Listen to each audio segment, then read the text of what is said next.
मध्य प्रदेश में आज बीजेपी ने सदन के बाहर विधानसभा परिसर में मोहन यादव सरकार के 2 साल पूरे होने पर प्ले कार्ड लेकर प्रदर्शन कर कांग्रेस को जवाब देने की कोशिश की है, जो पिछले 3 दिन से प्रदर्शन कर सरकार को लगातार घेर रही थी।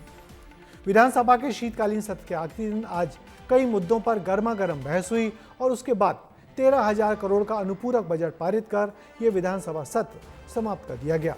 सदन की समाप्ति पर सीएम डॉक्टर मोहन यादव ने पक्ष विपक्ष दोनों को धन्यवाद अदा किया। इस रिपोर्ट में देखिए आखिरी दिन मध्य प्रदेश विधानसभा में क्या क्या हुआ। मध्य प्रदेश विधानसभा शीतकालीन सत्र का आखिरी दिन यानी आज बीजेपी के नाम रहा।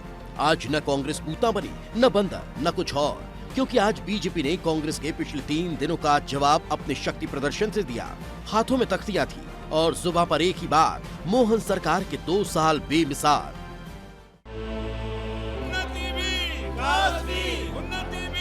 अगर मध्य प्रदेश जब विकास की ओर आगे बढ़ रहा है, तेज रफ्तार में दौड़ रहा है, तो कांग्रेस केवल झूठ बोल रही है, नौटंकी कर रही है। कभी राक्षस बनकर आती है, कभी ताड़का बनकर आती है, कभी कुंभकर्ण बनकर आती है और कभी बंदर बनकर आती है, कभी उस्तरा लेकर आती है। अरे मध्य प्रदेश की जनता के विकास पर उस्तरा मत चलाए कांग्रेस। सत्र में पिछले 3 दिन कांग्रेस ने खूब हंगामा किया था। पिछले 3 दिनों में कांग्रेस ने कफ सिरप कांड, किसानों की फसल पर अनोखा प्रदर्शन किया। तीसरे दिन तो कांग्रेस के विधायक बंदर का रूप लेकर सदन में विरोध करने पहुंच गए। दरअसल कांग्रेस को लगा कि विधानसभा का प्रसारण न होने से उनकी बात जनता तक नहीं पहुंच पा रही है, इसलिए अपनी बात को ज्यादा से ज्यादा लोगों तक पहुंचाने के लिए यह रणनीति अपनाई गई। सदन के बाहर कांग्रेस ने जो तरीका अपनाया वो काम भी आया। प्रदर्शन के अलावा सदन में लैंड पुलिंग, बिजली खरीदी, आरजीपीवी घोटाला और 108 एम्बुलेंस का माहौल भी खूब गरमाया। 15 मिनट के अंदर कहीं पूरे प्रदेश के अंदर 108 एम्बुलेंस पहुंच नहीं पाती, लेकिन सरकार ने जवाब दिया है कि 15 से 20 मिनट में हम एम्बुलेंस पहुंचाते हैं। आप सबको पता है कि क्या स्थिति है कि जो ये जिस कंपनी को ठेका दिया है उसने फर्जी अनुभव प्रमाण पत्र लगाया। नेता प्रतिपक्ष ने सदन में एम्बुलेंस के मुद्दे पर मुखर होकर सवाल पूछे, जिसका जवाब डिप्टी सीएम राजेंद्र शुक्ल ने दिया था। और इतने बड़े सिस्टम में जहां 2061 एम्बुलेंस, जिसमें एएलएस भी है, एडवांस लाइफ सपोर्ट सिस्टम वाली एम्बुलेंसेस भी हैं, बीएलएस है और जननी सुरक्षा है, उसमें 1 करोड़ से ज़्यादा मरीजों को लाभ प्रदान किया गया है। पेड़ कटाई वाले मामले ने तो खूब तूल पकड़ा। जयवर्धन सिंह ने सरकार को जमकर घेरा, लेकिन कैबिनेट मंत्री विश्वास सारंग ने साफ कह दिया कि मोहन सरकार आदिवासियों के साथ गए। देखिए, आदिवासी वर्ग का कल्याण के लिए हमारी सरकार कटिबद्ध है। कहीं भी किसी भी तरह आदिवासी भाई और बहनों के खिलाफ कुछ भी गलत नहीं किया जाएगा।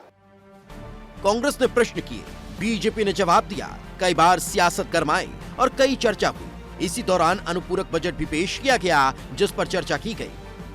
वित्तीय अनुपूरक बजट के तहत 13,476.94 करोड़ का प्रावधान किया गया है, जिसमें सरकार के प्रमुख और महत्वपूर्ण योजनाएं चलाई जाएंगी।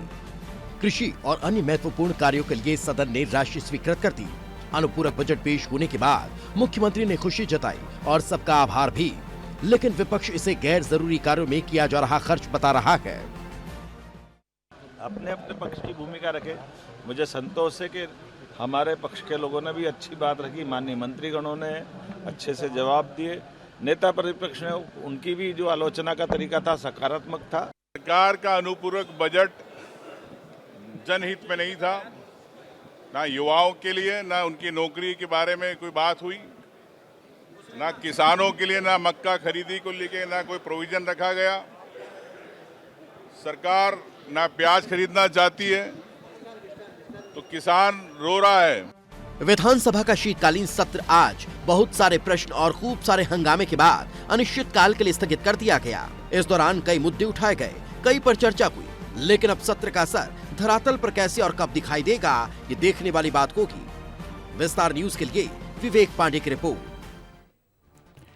तो मध्य प्रदेश विधानसभा का ये शीतकालीन सत्र अभी तक का सबसे छोटा सत्र रहा है, जिसका विपक्ष ने भारी विरोध भी किया था और सत्र के दिन और बैठकें बढ़ाने की बात की थी, मगर सरकार मानी नहीं। कार्यमंत्रणा समिति में भी इस पर गहरी चर्चा हुई।